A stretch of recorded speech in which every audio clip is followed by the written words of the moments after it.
Welcome to Box Office Bob-ombs. If a movie is based on a video game, chances are it's going to blow. Across the aisle from me is a man whose critical input is often as incoherent and unwelcome as the sequel we're here to talk about today, Dillon Flynn.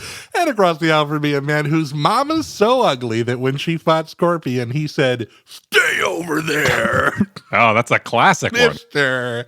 Trevor Ickrath, taking it back to the schoolyard. That's right, yeah. I gotta say, I was a little afraid we weren't gonna see Scorpion this week. That was kind of one of my chief fears when I sat down to watch this movie. If only I had known, I had so much more to worry about. When you sit down to watch a movie, do you typically take a small inventory of your fears? Well, I typically weigh whether or not I'm going to see Scorpion from Mortal Kombat in it, and then I'll kind of decide ahead of time how likely I am to enjoy the movie. Sitting down to watch Killers of the Flower Moon, probably not going to see Scorpion. Sitting down to watch Mortal Kombat Annihilation, not sure. But, you know, we found out a lot about this movie, and we're here to talk about it today. That's right. Let's talk about the sequel to the 1995 Mortal Kombat film, 1997's Mortal Kombat Annihilation. It took 6 days to create the Earth. It will take 6 more to destroy it. Did God really create the Earth and all of creation in just 6 ordinary days only thousands of years ago? Looking for answers about what the Bible teaches about creation, the fossil record, dinosaurs? Download Mortal Kombat Annihilation, rated PG-13. Right, a sequel to a movie that everybody loved working on so much that they all just could not stop themselves from coming back, putting in the effort for the sequel, making sure that it's a coherent vision that matches up with the first movie. Mm-hmm. And I gotta say, they really knocked it out of the park in those regards. Wait, no, that's a completely different movie than the one that we watched for this podcast, isn't it? Yeah, the one we watched was released by New Line Cinemas on November 21st, 1997, and is based on the story of Mortal Kombat 3 and features the roster of Ultimate Mortal Kombat 3, both published for the arcade by Midway in 1995. I really cannot distinguish between any of these early Mortal Kombat games, at least, any Mortal Kombat game really, but in particular, the first couple all have always looked about the same to me. But this movie did kind of get my memory jarred. Like, oh yeah, at a certain point, they started adding in robots to this thing. Robots definitely are a hallmark of being 3 entries into the Mortal Kombat series. I agree. Who wants to play as a robot in Mortal Kombat when you got like a giant with 4 arms or like some dude decked out in skull armor? Who wants to play as a simple robot? I ask you. Yeah, the worst is playing against a robot because you're not going to be ripping out a spine or seeing any cool bloody fatalities. He's a fucking robot. Circuit boards? That's not gonna scratch the itch. No way. I'm a budding child psychopath. Give me something I can sink my teeth into. Well, maybe you could sink your teeth into some of the behind the scenes facts from this movie. For instance, did you know that it cost $30 million to produce and earned a whole $51.3 million internationally? On paper, you think, okay, well, they made the budget back, but that's not how it works, right? Because you got to spend money on marketing and on distribution. So if you use the classic rule of thumb, 2.5 times the budget would be $75 million to break even. So this did lose money. That's movie math. Also, it cost $10 million more to make than Mortal Kombat 1, which is a little bit befuddling to me. I can only imagine that like a lot of that money did not really make it onto the screen and was just kind of like wasted and stuff that they ended up having to either throw away or just didn't finish. Not only did it lose money, though, it also lost screens compared to the first installment. It opened on 2,140 screens, which is down 281 screens from Mortal Kombat 1. Yeah, so I guess distributors were already, maybe the writing was a little bit on the wall, right? Yeah, they could taste the blood in the water. It was the feature directorial debut of John R. Leonetti, who had previously been the cinematographer on the first Mortal Kombat movie. And this is a move that this guy is continuing to do to this day in his career, where he'll be a cinematographer for somebody, and then a movie in their kind of legendarium that they don't want to make, they'll have him direct. So like he did a bunch of James Wan movies. He did like Insidious and The Conjuring, and then James Wan was like, I don't want to direct Annabelle. Hey, John R. Leonetti, you direct Annabelle. You hang around a Hollywood set long enough, somebody will ask you to direct a movie, I guess. I think that's how it works. This might be some interest to gamers. It is of no interest to me, but series co-creator John Tobias also received a story by credit. I have some fondness for John Tobias and Ed Boon. I think they're interesting dudes, and I like I don't know which one of them pops up and goes toasty in those games. It might be neither of them. It might be some other guy, but I like those boys. I mean, they've definitely left a huge mark on the fighting game industry, you know? You know what didn't leave a huge mark on me? The story of this movie. So maybe you can tell it for me again with a little bit of juice, a little bit of vivre. Sure. And I'll feel like I'm really understanding it better. Having lost the Mortal Kombat tournament, the unsportsmanlike Emperor Shao Kahn decides to break the rules and invade Earthrealm anyway. The heroes have 6 days to defeat him, or Earth will merge with Outworld and the human race will be annihilated. So, like, my chief question here, did the first movie just not fucking matter? Like, why even bother doing the whole Mortal Kombat thing if we're just going to invade Earth anyway? You know, we could have just skipped to this movie. There's even a moment when Liu Kang is like trying to boast his credentials. He's like, you forget I won Mortal Kombat. And then the other character's like, so? Fat load of good it did us. You know, we're still here. Thanks, Liu Kang.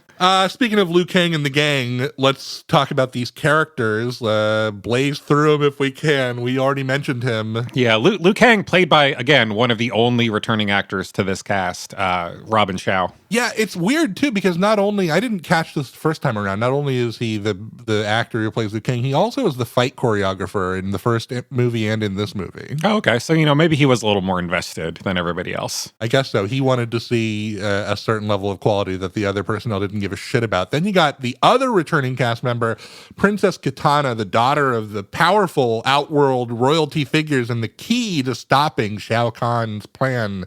Or is she? Played by Talisa Soto. Right. Our first big replacement, though, comes in the form of James Remar, who is now playing Raiden, the Thunder God, who will sacrifice anything to save humankind.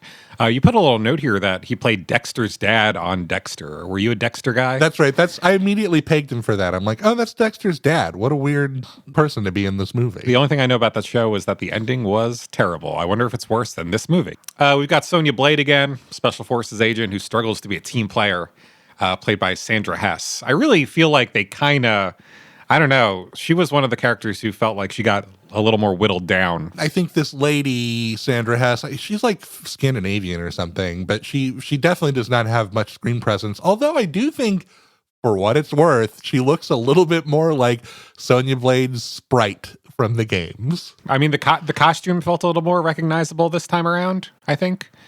So we've also got Sonya's partner here. He's got a big pair of cybernetic arms. His name is Jax, and he's played by Lynn Red Williams. This guy kind of seemed like the only one in the movie who was kind of having a good time with it. Well, they certainly took all of Johnny Cage's quips and gave it to this guy. I didn't put it here, but his big credit is that he was a huge sensation on American Gladiators. So that's where he came from. Nice. It is curious to me that you've got a guy from American Gladiators in your movie and he's not one of the ones you put inside of a giant metal ball and roll around. Sure, that seems like an obvious pick. Yeah, I didn't even put that together.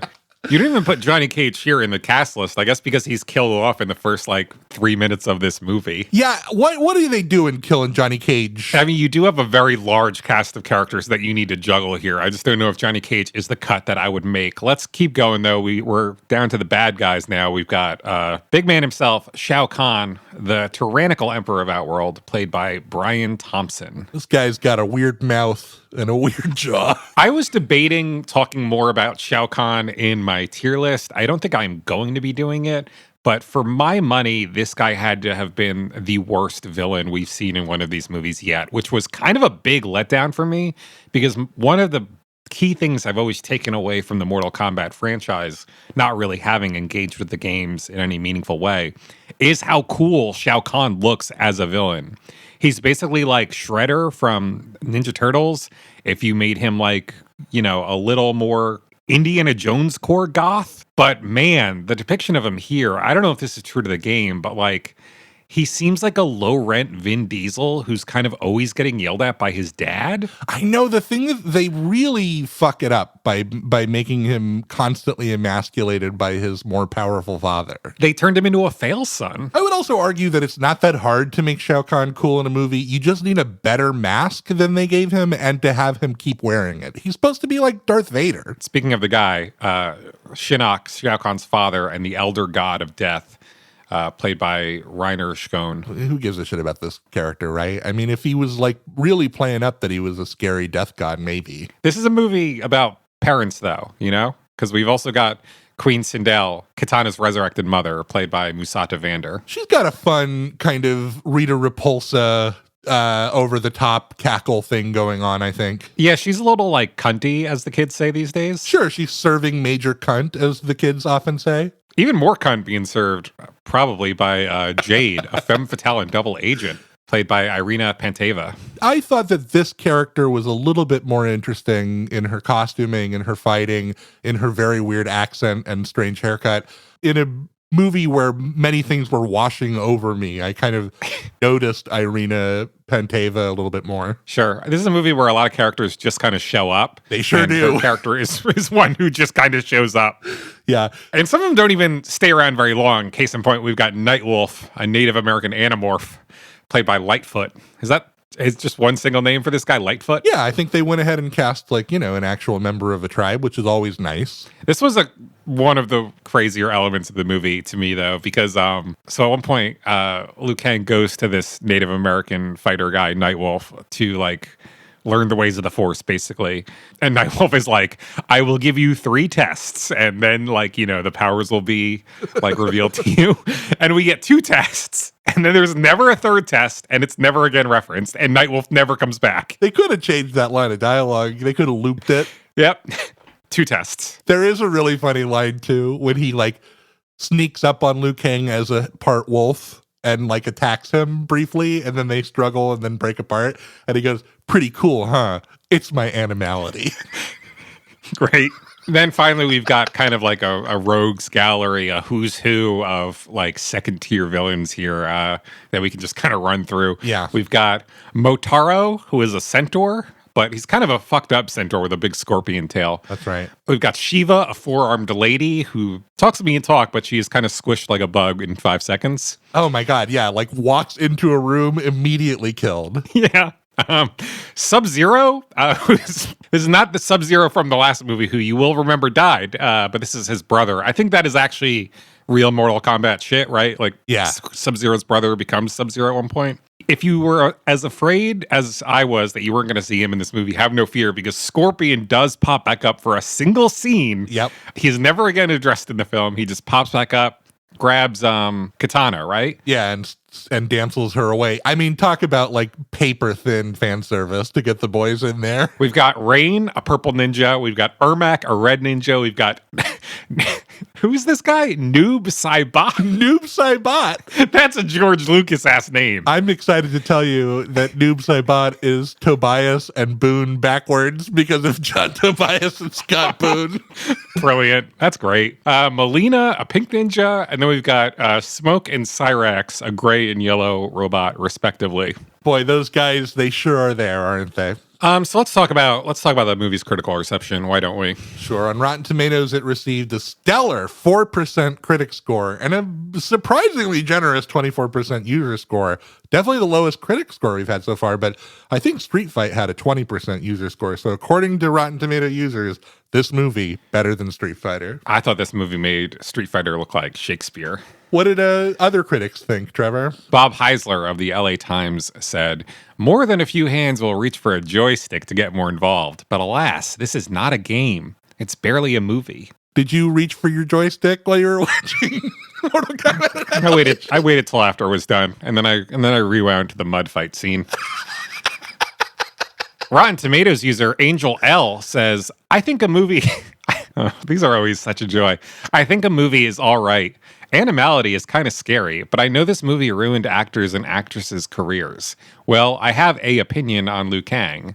He's sexy." I like showing up for Robin Shue with a little bit of a lustful eye, you know? Sure, he still looked great. He looked great in both movies. So let's talk trivia. It seems like whenever these movies get bad enough, the trivia all becomes kind of fallout of the people involved being embarrassed to have been involved. Case in point, in separate interviews, Mortal Kombat creators Ed Boon and John Tobias both called the movie the worst experience they've ever had involving Mortal Kombat. And that's decades they've spent on the franchise, right? Producer Lawrence Kasanoff lamented that the film was released in an unfinished state, which I thought was really obvious watching it. Yeah, for sure. He said, "I'm telling you, the effects in that movie are not the final effects. I never anticipated that someone would take the movie and go, it's good enough.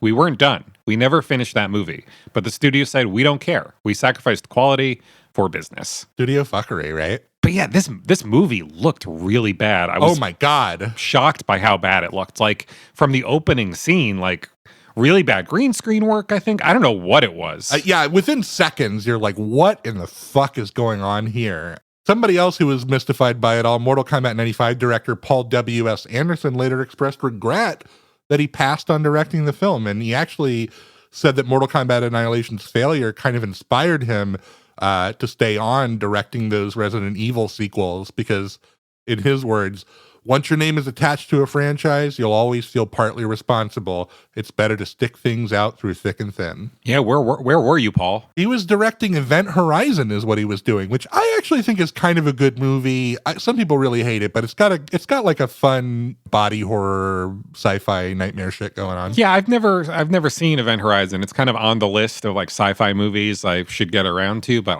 I can only imagine it's way better than this. It's easily better than Mortal Kombat Annihilation. Yeah, that's the bar. Well, like, to sum up, this movie is ranked as the 46th worst movie of all time by Business Insider, the 93rd lowest rated movie on Rotten Tomatoes, the 70th lowest rated movie on IMDb, the second lowest rated movie of the 90s on Letterboxd, and the worst movie of the 90s on Watch Mojo. So some credential for sure. Yeah, none of them good, I would be pressed to think of a major studio released movie from the 1990s that I would like immediately say is worse than this. I can't pick one up off the top of my head. I mean, I feel like the average episode of like Power Rangers has like better production values and writing and cinematography than this movie. Typically on the show, this is where we would sort of ask each other about our experiences with this franchise, but we've already done that.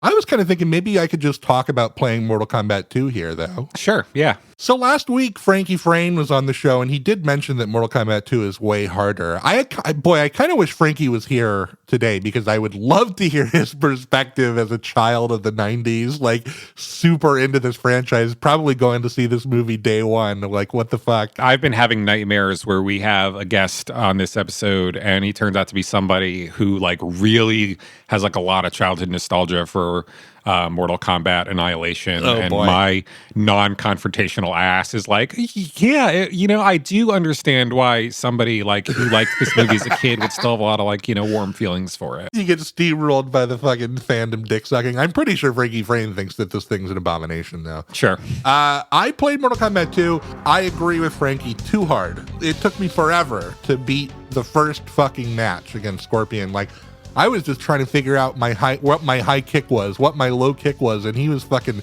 stun locking me and one touch comboing me until I was fucking dead. Damn. When arcade games get that hard, it feels like one of two things have happened. One is greed. We need those quarters. It's 25 cents a minute, no matter what. Or the other thing that can happen is that the studio got too good at their game and are bad at balancing it now. I heard 3 backs off a little bit on the difficulty.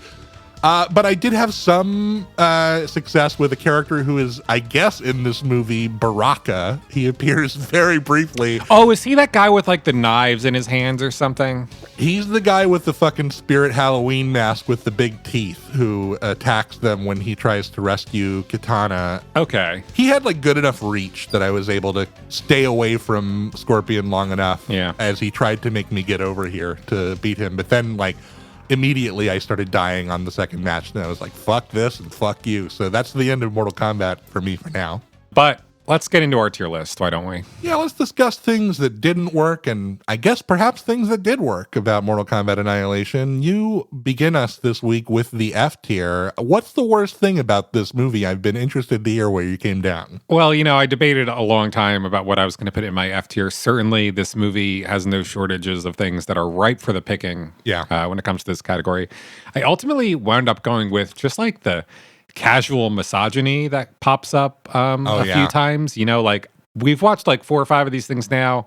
We haven't seen too much of this kind of thing with the exception of a few lingering shots on like a female actress or something. Yeah, or some third act damsels, things like that. Like even when Sonya Blade was captured and put in like a little dress in the climax of the previous movie, it wasn't like a slave Leia situation, which it easily could have become. But yeah, it's been limited to the occasional piggish comment from Jean-Claude Van Damme so far. And that guy, I imagine he barely knew what he was saying in that movie, between English not being his first language and all the cocaine use that was going on. Yeah, he's a guy who says something really shitty to your wife, and then like his buddy leans over, he's like, he's European.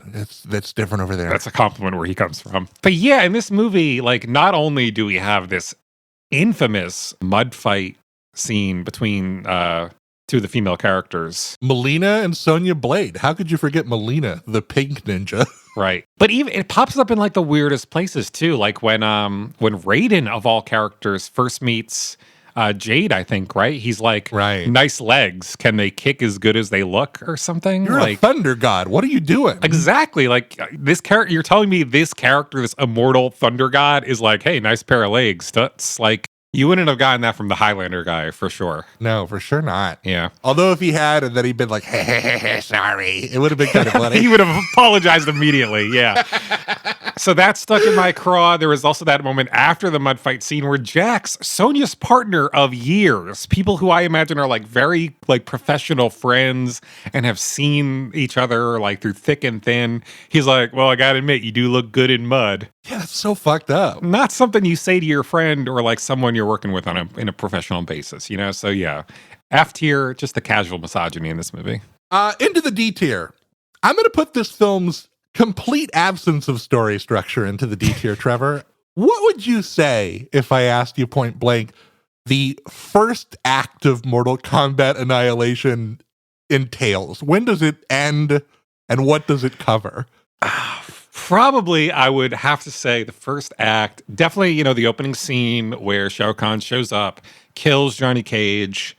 What happens immediately after that? Raiden explains that they're invading. If I were to cut it up DVD menu style into 3 acts, the first act would probably end after Katana is kidnapped by Scorpion. You could argue that it ends as soon as Raiden explains that they're invading. Yeah. And I guess Act 3 is when they get to Outworld, but like half the movie is in Outworld and most of the character development, it's just so shapeless, Like last week, I know I criticized that reptile fight for feeling like it was a very stakesless, shoved in fight. And this movie just feels like a feature-length adaptation of that pattern. Characters they're marching along towards very vague goals, and then they get intercepted and ambushed by some bad guy who I don't know who they are. They fight for 2 minutes, like the good guy wins, and then another group of bad guys show up and they run away. Yeah. And the other thing we touch on it, the whole premise here of it being predicated on the idea that the story of Mortal Kombat 95 was totally meaningless and that the heroes accomplished nothing is like makes me feel like I can't get my hands into the finger holds of this movie, Yeah. It's also frustrating that this time we get this MacGuffin in the form of Princess Katana, and they're like, if we rescue her, that's what stops the bad guy's plan. And then they do it, and you get this really arbitrary, oh, nope, that was not true, actually. You really just have to go fight the bad guy. Yeah. There's nothing to sink your teeth into here. They even try to make like a big deal about it in the third act confrontation when the gods show up, and they're like, enough of you bad guys. Now we'll decide the fate of the realm the real way by having Mortal Kombat. But when they do that, the fight has already been going on for 2 minutes, and the result of them doing that is that the fight just continues. Yeah. So it just feels like this script is going nowhere, and it's constantly slogging shapelessly from one event to another, which really was probably the thing that wore me down the most. I really would not even need a very particularly strong script for a Mortal Kombat movie, so long as it was providing me with some other stuff to really latch onto, like say some really good fight sequences. But even those I feel like are really lacking here. A big step down from the action of the first one. So yeah, you're really kind of just left with the plot. And there just isn't one in this movie. Characters enter and exit at will. Nobody really has a very strong motivation for doing what they're doing. It kind of shows you how far it went in the first one, just having a tournament as a thing to kind of organize the story around. Yeah. Let's go into the C tier. You're picking it. Sure. This one's pretty easy, pretty cut and dry. I've chosen Sonya Blade covered in mud. Like it's been too long, I think. Like we've seen like 4 or 5 of these movies. Give the fellas a little something, to enjoy, right? Like, sure, the gamers are getting their kicks, pun intended in this case.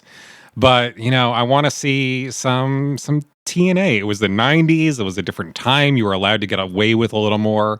And here, I think they seized an opportunity and we got some just good, classic objectification. And I think steered by the sexual appetites of Howard Stern, mud wrestling was a huge thing in the 90s too. Oh, yeah. I mean, like if I think about like stupid dudes from the 90s and like what's going to get them off, yeah, women covered in mud for sure. And you have to imagine that it's like very quickly followed by a little person running out and then everybody laughing. Oh, yeah. Yeah. Well, I love how this has worked out, Trevor, because here in the B tier, I feel like my picks are very connected to both your F and your C tier pick.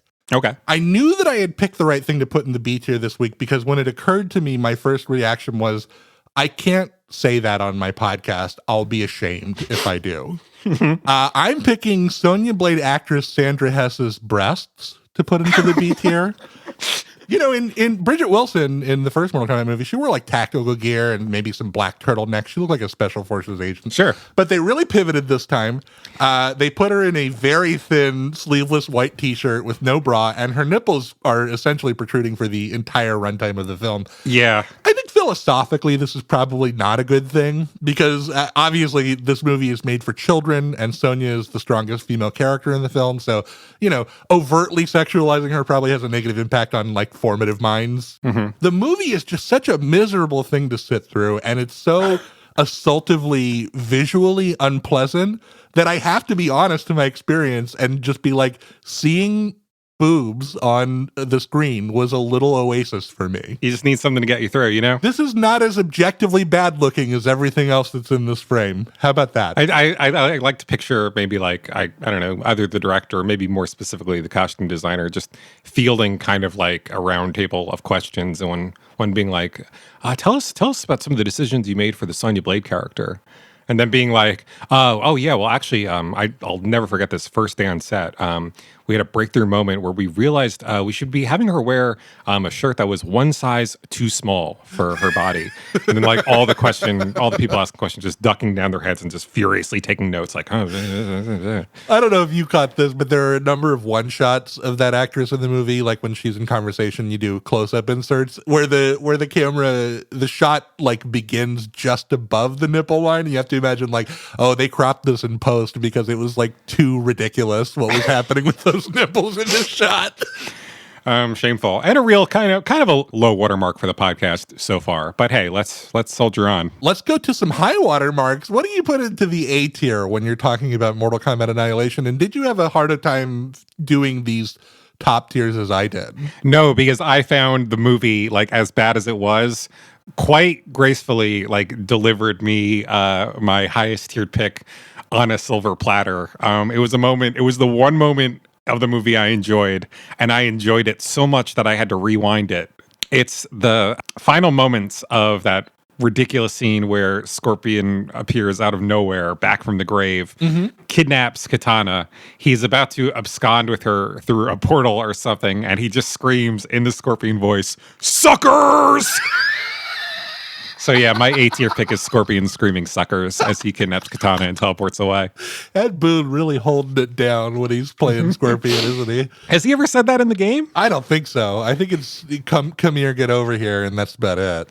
What are some other funny things that would be funny to hear Scorpion say? Like who is that pop star or other celebrity who like had that story come out about them where it was like when they're hungry they will just tell their chauffeur "hungies"? Like imagine Scorpion just screaming like "hungies!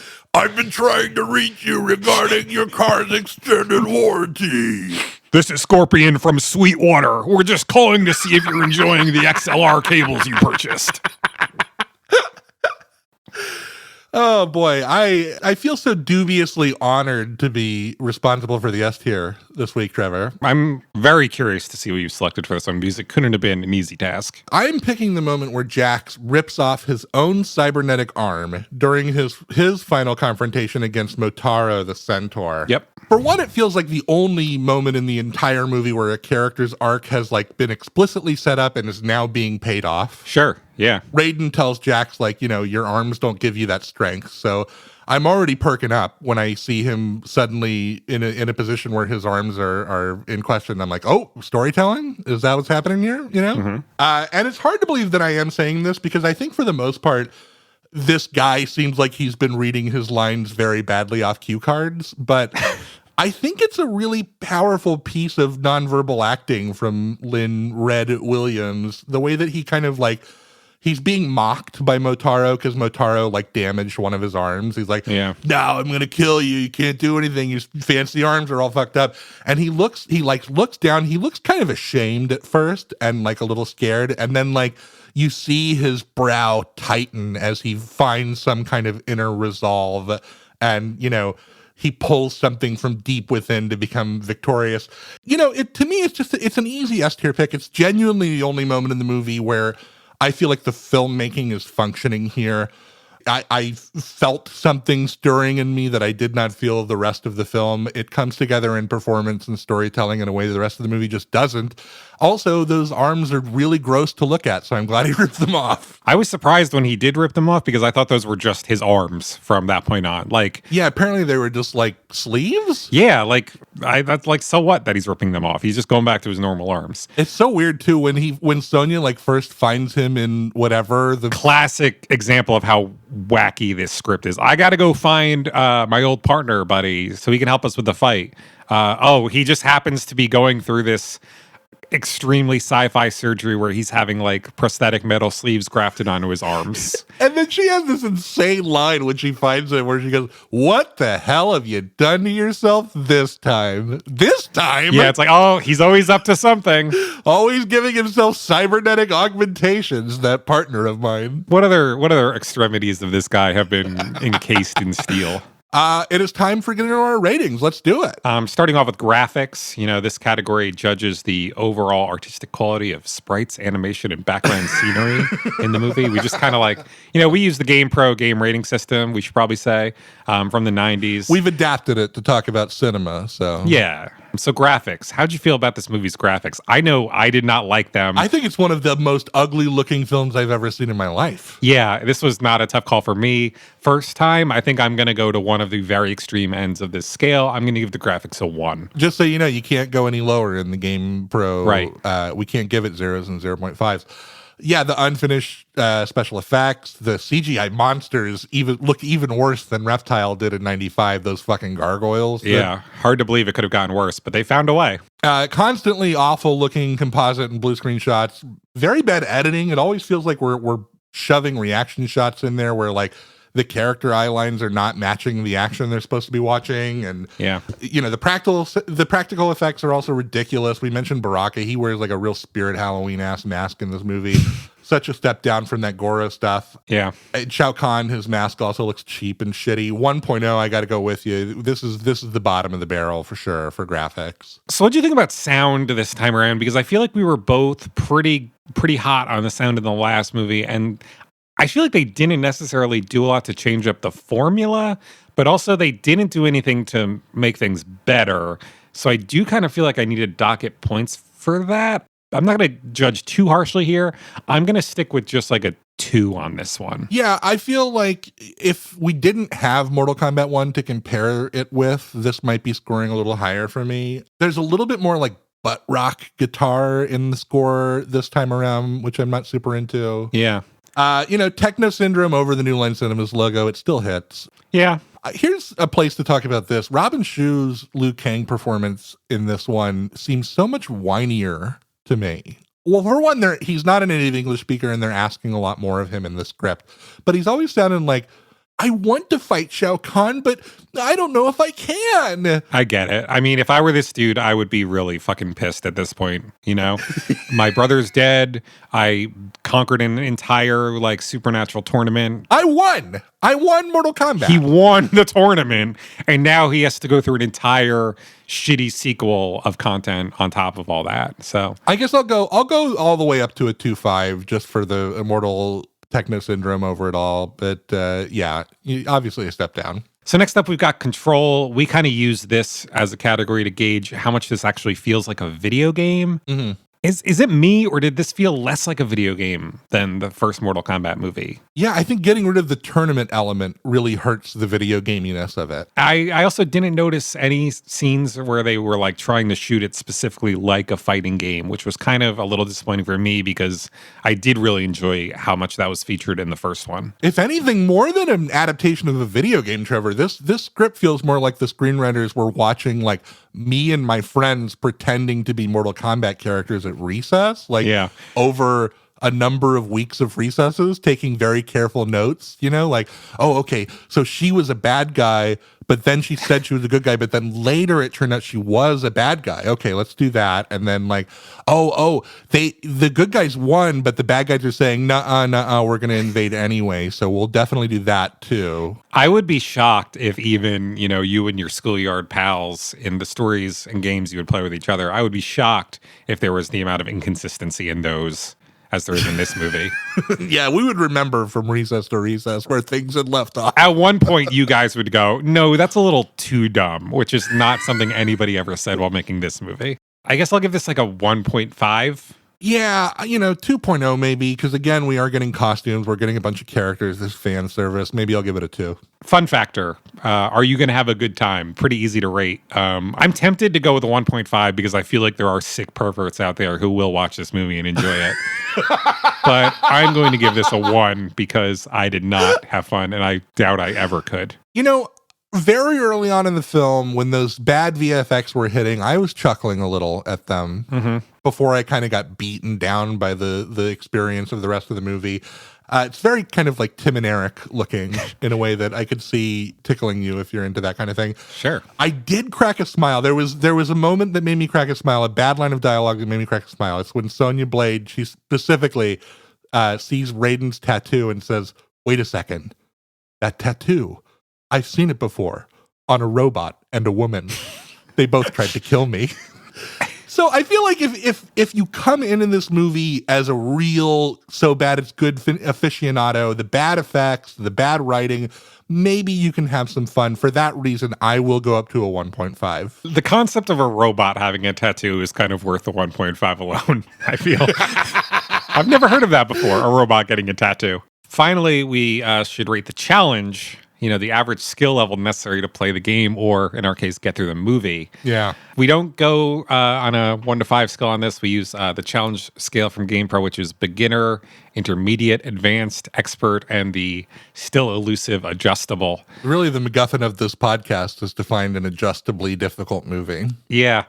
I'm pulled between advanced and expert here, actually. That's exactly what I have in my notes. I say I'm not going to pick between advanced and expert, and I'll do it in the room. That's what's in my notes right now. Would it be an exaggeration to say that this movie has an expert level challenge? One thing I'll say in its defense, it is 5 minutes shorter than Mortal Kombat 95. Yeah, it didn't feel it, though. No, I think the fact that you don't have a real first act makes it feel like the second act that never ends. You know what I mean? Not only does it not end, a lot of stuff doesn't really conclude, even if it does eventually end. I'm going to say expert, yeah. I was so desperate to avoid that second viewing because I so dreaded the idea of it that I was successful. I managed to avoid watching Mortal Kombat Annihilation twice. So I really do think that if I had sat down for that second viewing, it would not even be a discussion. For that reason, I'm also going to give it an expert. This is a difficult movie. Difficult film, No, it wasn't difficult, oddly enough. What wasn't? Deciding what type of game this would be if it wasn't a game before it was a movie, but then it became a game after it was already a movie. I love this idea. Now, in this alternate universe, does the game that you created based on the first Mortal Kombat movie exist? Or are we saying that it wasn't until Annihilation that game developers were like, we got to get in on this Mortal Kombat thing? It doesn't matter. It doesn't have any impact on this segment at all. So, Great, arbitrary. Let's do it. Take whatever you want. You can imagine both scenarios, because either way, I think we get a great game out of this movie. Oh man, tell me, I can't wait. I was struggling, like going in. Like, I feel like I really pulled a rabbit out of the hat, kind of reimagining the Mortal Kombat franchise as a, classic SNES JRPG. And that was some video game magic you pulled last week. Right. And I still think that would be a great game to play. But when it comes to games I just want to sit down with and pick up, I'm really excited by the prospect of what we've got cooking up here, because I think one of the more memorable aspects of this movie, even though I believe we only see it one time, is this very interesting method of transportation. Oh yeah, that is introduced. Do you want to describe it? Yeah, of course. We briefly mentioned it during our side table discussion about American Gladiators, but if you want to get to anywhere on Earth in a matter of hours, to quote Raiden, which by the way, that's what an airplane is, you go into these secret tunnels that are all underground all over the world, and you step inside of this like metal ball that can hold two people, but they got to be face to face.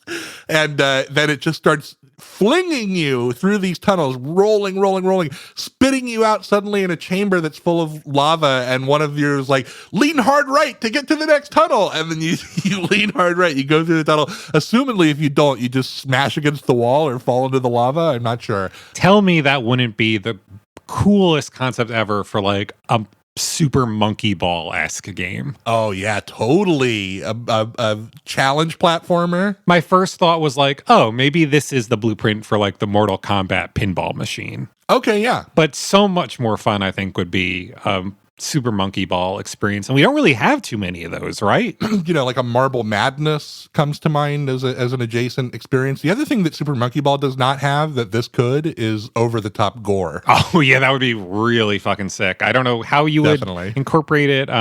Maybe your ball could run over a bunch of dudes and like you could see their grizzled, torn up entrails in your wake.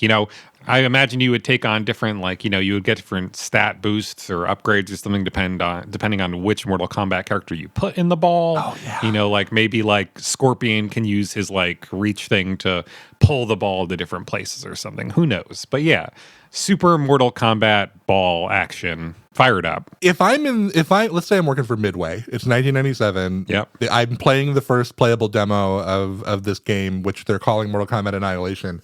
I'm saying, surely we call this thing Orbital Combat. There you go. It sells itself. Great work.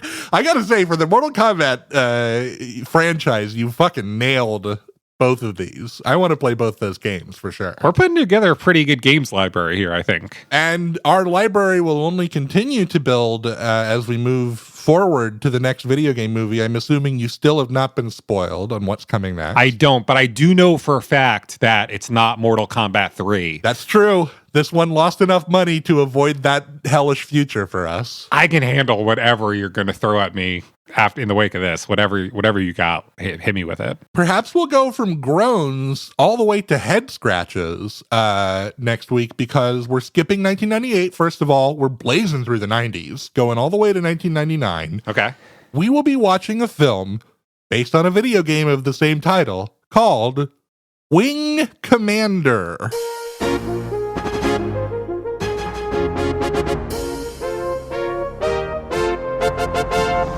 Wing Commander. Okay, so this is the first one that I'm really not familiar with in any way, shape, or form. I've never heard of this movie, and I don't even know what this video game is. Do you know? Are you familiar with Wing Commander? When I hear the name Wing Commander, I'm thinking like an arcade shooter where I'm playing like a World War II biplane or something. I'm thinking about some kind of like bird life simulator where you maybe need to move your joysticks in motion to simulate a bird's wings flapping, which is probably a much more difficult mechanic than you would assume. Or maybe you're a falconer who sends your bird of prey out to attack your enemies. You are a wing commander. Falconing seems like just like a real life thing that is rich for mining when it comes to video games, but we've never seen it for some reason. Maybe it's Wing Commander, and we'll find out next week. But for now, and for Box Office Bob-ombs, I have been Dillon Flynn. I have been Trevor Ickrath. And until next time, so long, Gay Bowser.